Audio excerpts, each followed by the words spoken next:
एक बहुत कॉमन समस्या जिसकी वजह से पेरेंट्स को पीडियाट्रिशियन विजिट करनी पड़ती है is repeated episodes of cough and cold, यानी कि खांसी ज़ुकाम का बार बार होना।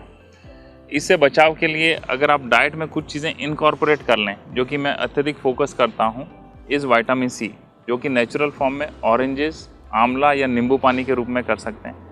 आंवला आप किसी भी सब्जी में या दाल के ऊपर डाल के दे सकते हैं, नींबू निचोड़ के दे सकते हैं। And the second role is of Honey.